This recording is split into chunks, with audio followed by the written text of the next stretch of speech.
on va juste pointer que sur l'année, on a pu enclencher au moins une activité sur le territoire, qui est l'activité Mon Resto Responsable, qui a été instaurée par la Fondation Nicolas Hulot dans le protocole et qui a pour objectif d'accompagner des structures de restauration collective dans un cheminement pour avoir une pratique plus responsable. Alors, il y a déjà des structures qui le font spontanément, mais là, l'intérêt, c'est de mutualiser les expériences et de faire une sorte de fédération de gens qui partagent leurs pratiques et qui partagent leurs expériences et qui peuvent en parler. Donc ça permet aussi de valoriser, ça permet de montrer qu'il y a de plus en plus de personnes qui adhèrent, et ce qui peut permettre de donner envie à des gens qui n'y auraient pas pensé ou qui n'oseraient pas s'y engager, de le faire. C'est l'idée un peu du mouvement. On fait un petit chemin et les uns les autres, il y en a qui ont des différents niveaux, mais l'avantage de cette solution, c'est qu'il n'y a pas un point de départ. Chacun a les choix qu'il a fait, la pratique qu'il a, on l'évalue, il n'y a pas de prérequis, il y a un état des lieux, et ensuite, l'objectif, c'est d'essayer d'avancer de quelques points qui sont choisis par la structure. Alors, on a eu la chance d'avoir une première commune qui s'est engagée l'année dernière au Biotope Festival, la commune des Arctiques de Lussac, et Florence, qui est élue aux Arctiques et la référente Biotope Festival au Biotope Festival de Mon Resto Responsable, a inscrit sur le territoire. Et on a commencé à sillonner un peu les communautés autour. Et il y a quand même dans l'idée cette année de réfléchir à l'offre et à la demande.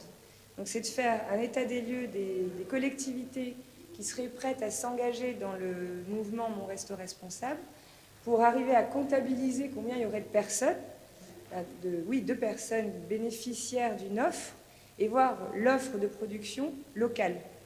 Donc faire une cartographie en parallèle de l'offre et de la demande. Et ça doit se faire en parallèle, parce qu'évidemment, plus il y a d'offres, plus il peut y avoir de demandes, et s'il y a des demandes et qu'on ne veut pas y répondre, ça va tourner en rond. Donc on va essayer de faire dans les mois qui viennent un échange, on va à une réunion d'ailleurs de la communauté des communes en novembre, pour discuter avec les maires et savoir parmi eux lesquels seraient intéressés par l'idée de s'engager dans la démarche. Ne serait-ce que de formuler ça, on pourra avoir une idée de la demande qu'il y aura en production. Alors tu sais, par expérience, comment c'est pas simple d'harmoniser les deux. Donc je te passe la parole pour évoquer rapidement ton cas. Rapidement, ça va être compliqué comme d'habitude. Alors simplement, je vais reprendre un peu la démarche. Donc l'année dernière, j'ai engagé la commune des Arctiques de Lussac comme école pilote au niveau de son restaurant scolaire. Donc on est parti de l'idée que on a 160 questions sur lesquelles on répond sur 4 items: le bien-être du convive, l'assiette responsable, les éco-gestes et l'engagement social et territorial. Donc on remplit simplement, voilà, quand on a décidé de s'inscrire, on a rempli ce premier questionnaire d'auto-évaluation. On ne nous tape pas sur les doigts si c'est bien ou pas bien. On a ensuite des petites jauges comme ça, sur les différents items, et on voit si on est plus dans le rouge, ça nous dit qu'en fait on a plein de possibilités, plein de pistes d'amélioration. Donc une fois qu'on a rempli ce questionnaire, on se retrouve avec l'équipe commission, menu, les élus, etc., l'équipe cuisine, et on décide quelles sont les améliorations qu'on veut apporter. Donc, une fois qu'on est décidé, quel type... Alors, nous, on a fait aussi des travaux, par exemple, dans le bien-être du convive, pour vous expliquer les 9 engagements sur lesquels on est parti. Le premier, c'était, il y a beaucoup de bruit et pas assez de lumière. Bon, cet été, on a fait des travaux dans le réfectoire, on a changé les dalles, on a mis des dalles anti-bruit, et on a rajouté des dalles lumineuses. Donc, les enfants, évidemment, ça fait moins de bruit, c'est plus sympa, bon, bref. Ça, c'est un de nos engagements. Donc, c'est des engagements qui peuvent coûter à la communauté parce que ça demande des frais, et il y en a d'autres qui n'en ont pas demandé plus que ça. Alors nous, par exemple, on s'est engagé à se fournir en denrées vraiment locales. C'est-à-dire qu'on fait travailler tous les commerçants de notre village, du primeur, le poissonnier, le boulanger, le boucher, la petite épicerie pour les petites choses qu'on ne trouve pas, et ensuite une union de producteurs bio qui sont pas très loin de nous dans le 24, et c'est une union qui s'appelle Ils Mangent Bio. Et eux, ils nous fournissent toute la crèmerie et l'épicerie. Voilà. Donc ça nous a pas...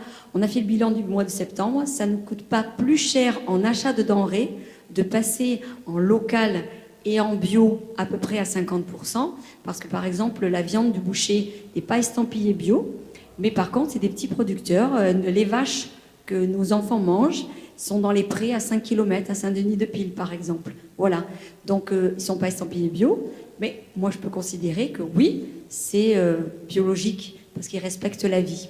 Voilà. Alors donc nous on est partis sur cette idée que les enfants pouvaient manger responsable, local, bio, et à la sortie de la cantine, évidemment, il y a des déchets. Donc moi, j'ai quand même bien travaillé sur cette idée-là, parce que ben, voilà, je fais partie du biotope. Le biotope, c'est la vie, donc c'est bien de produire, c'est bien de consommer, mais on fait des déchets, donc qu'est-ce qu'on en fait après? Donc la première chose, j'ai travaillé avec nos 7 partenaires qui fournissent nos denrées sur les emballages. Donc par exemple, pour le boucher qui est juste en face de l'école, il nous amène plus sa viande dans des cartons. Alors évidemment, elle est sous vide, on respecte les règles d'hygiène, mais on n'a plus de carton. On lui a confié une glacière, comme vous avez pour l'été. Voilà. Pour le poissonnier, c'est pareil. Le primeur qui nous apporte tout en cajot, il remporte ses cajots. Et ensuite, l'union de producteurs Ils Mangent Bio nous amène par exemple les yaourts. Il n'y a plus d'emballage individuel. On est parti sur des grands seaux de 5 kilos. Ces seaux, on les lave et on les restitue aux producteurs de lait et yaourts. Et également pour les œufs, ce sont des alvéoles en plastique qu'on redonne aux livreurs quand ils viennent nous relivrer. Voilà, on a essayé de travailler sur vraiment l'idée de responsabilité. On prend des produits bruts. Mon équipe cuisine, elles sont 2, elles sont formidables. Je les remercie ici parce que vraiment, je leur demande beaucoup d'adaptation. Elles ont 100% de produits bruts. Elles produisent tout sur place. Les enfants sont très contents parce que c'est très bon. Donc là, le petit bémol, c'est que moi, j'ai travaillé sur les grammages. Et oui, on a des grammages, on a des règles. Un enfant, ça ne mange pas 250 grammes de viande, par exemple, par repas. Donc là, comme c'était très bon, les enfants m'ont dit « Ah, mais il n'y a pas assez, il faut prendre plus ». Donc, on a travaillé sur les quantités. J'ai mis un petit peu plus. Par contre, s'il y en reste, on a travaillé aussi sur ça. On a investi dans une cellule de refroidissement. Alors ça, c'est un appareil que je ne connaissais pas, mais c'est génial. C'est un appareil, en fait, qui surgèle rapidement. Vous avez un plat chaud, vous voulez le conserver, vous le mettez dans cette machine, vous appuyez sur le bouton 3 degrés si vous voulez qu'il aille au frigo, vous appuyez sur le bouton moins 18 degrés si vous voulez qu'il aille au congélateur. Et c'est ce qu'on fait avec les restes de plats qui sont non consommés et non servis, parce que si ça passe dans le réfectoire, eh bien on le met dans le compost, parce qu'on a installé un compost derrière le réfectoire, et s'ils ne sont pas du tout consommés ni présentés, on les congèle pour une présentation future dans le temps. Voilà, donc j'ai vraiment travaillé, je dis j'ai, mais c'est mon équipe, donc excusez-moi si je dis j'ai, c'est nous avons travaillé sur le traitement des déchets pour fabriquer le moins de déchets possible, le moins d'emballage. Donc c'est pas très compliqué, il y a eu des investissements parce qu'on a acheté la cellule de refroidissement, on a fait des travaux dans le réfectoire, mais tout le reste, ce n'est que du bon sens. C'est un peu d'huile de coude, on peut se mettre tous autour de la table pour travailler. Donc dans la démarche, on a fait donc une séance d'engagement public. Donc on a invité les parents, les élus, etc. pour leur présenter les 9 engagements. Ça, c'était en mars 2017, puisque le premier biotope, c'était juin 2016. On va faire une bonne historienne.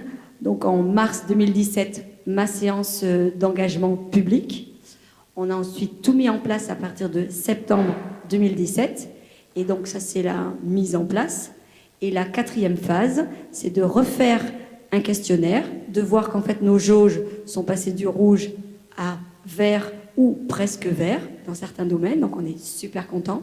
Et donc, on fait la 4e phase qui est la séance de garantie, et on l'a fait là, début novembre, le 8 novembre, si ça vous intéresse, à 18h, dans le réfectoire de notre restaurant scolaire des Arctiques de Lussac. Je vous y invite, et là, on va dire, on va présenter à tout le monde que oui, on a respecté nos 9 engagements et que pour le coup, eh bien, puisqu'on a refait le questionnaire, on a trouvé d'autres pistes d'amélioration et on vous expliquera à ce moment-là les autres pistes d'amélioration. Et tous les 2 ans, on pourra refaire une petite séance de garantie pour dire eh bien, on a réussi à encore améliorer, mais on a encore toujours un petit peu amélioré. Donc voilà, ça ne s'arrête jamais, mais comme on a dit tout à l'heure, il n'y a pas de prérequis.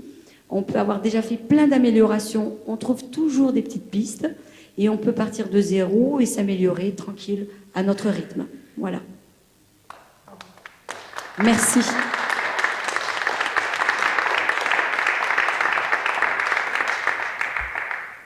Non, et puis c'est ce que tu évoquais, ce qui est bien, c'est comme il y a cet accompagnement avec la Fondation Nicolas Hulot qui passe par des associations locales, donc il y a le CPIE Médoc avec qui on travaille le Biotop Festival, ça permet de faire des rendez-vous annuels pour faire un point, parce que travailler tout le temps tout seul et de se rencontrer, donc le 6 novembre, venez, et je crois qu'on a le 8 novembre à 18h, pardon.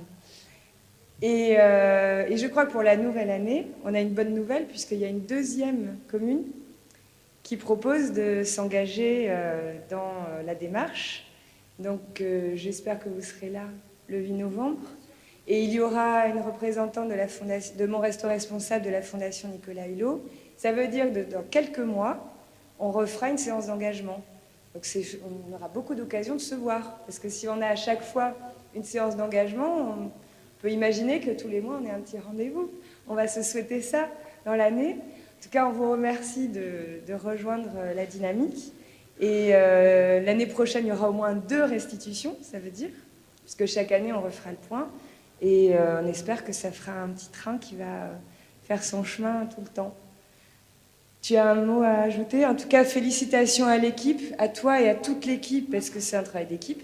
J'imagine que vous, c'est pareil, déjà, et que ça va s'engager encore. Et je propose qu'on clôture cette table ronde, que tout le monde puisse un peu se restaurer, se reposer, après des journées extrêmement riches. Et on va se préparer pour le concert festif, pour se détendre et clôturer en fête tout à l'heure. Merci à vous.